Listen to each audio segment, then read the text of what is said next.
Today, we're diving into a remarkably profound, highly concentrated two-verse excerpt from the Qur'an. Our goal here is to really unpack the true weight of our words. Specifically, we're going to explore this fascinating idea of why the very concept of belief inherently requires life testing. It's a powerful concept, and honestly, it challenges the very core of how we view our own integrity.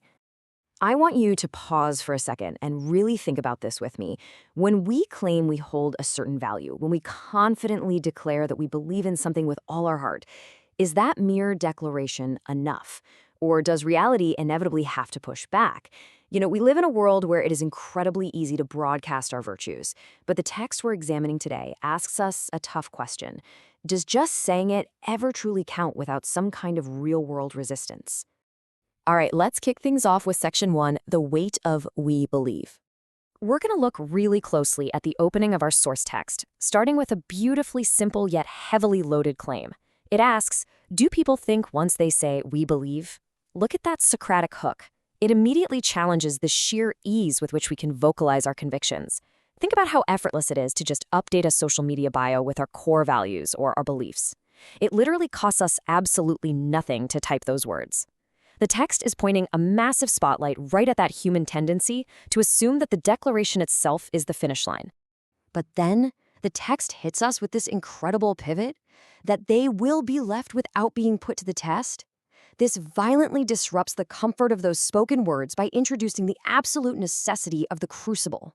The text is telling us, quite bluntly actually, that you don't just get to say the words and walk away untouched. No way. The claim of belief operates almost like a magnet for a test. By stating it out loud, you are essentially inviting the universe to verify it. Which brings us right into Section 2, the inevitable life test.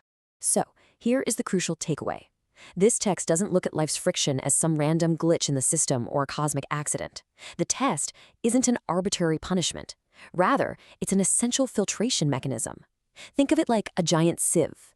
You pour your claimed beliefs into it, and the test is the violent shaking of that sieve to see what actually holds up and what just falls straight through.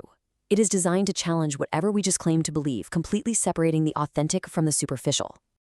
Moving along to Section 3, a history of hardship. Now, what's really interesting is that the text doesn't just leave us isolated in our own individual struggles. It zooms way out to give us a macro perspective, stating, we certainly tested those before them. It explicitly tells us that this friction between words and reality is a universal, ongoing human condition. It's the exact same process that literally every single generation before us has had to undergo.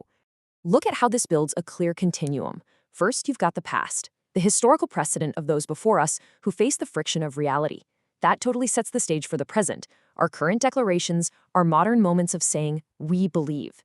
And this inevitably leads us straight into the future, the ultimate distinguishing of truth. We're basically just one data point on a very long, historic timeline of human beings having their claims audited by reality. And that leads us to Section 4, truthful versus liars. Here's where we get to the stark resolution of the text. This is where abstract ideas produce undeniable results. And Allah will clearly distinguish between those who are truthful and those who are liars. So the ultimate function of the test, it's revelation. It is not about breaking you, it's about exposing what is actually inside you. It brings hidden truths or hidden falsehoods completely out into the open air where they can no longer be disguised by pretty words. The text creates an absolutely uncompromising dichotomy here. On one side, we have the truthful, those whose actions actually withstand the friction of reality. Their belief holds genuine weight. On the flip side, we have the liars, those whose declarations simply collapse under the weight of the test. The test exists specifically to force absolute clarity between these two categories. There is zero gray area left once that pressure is applied. Let's wrap this all up with Section 5, the purpose of the test. If we pull all these philosophical threads together, the source perfectly structures this entire human experience into 3 unavoidable steps. Step 1 is the declaration. This is the comfortable, super easy part where we say what we believe. Step 2 is the crucible. This is the uncomfortable but absolutely necessary arrival of hardship that actually challenges the declaration. And finally, step 3 is the sorting, the ultimate revelation of truth versus falsehood. You just cannot skip step 2 and expect to survive step 3. The process is entirely fixed. So I want to leave you with a final critical thought to chew on based on our explainer today. The text makes it absolutely crystal clear that a test is not an if, it's a when.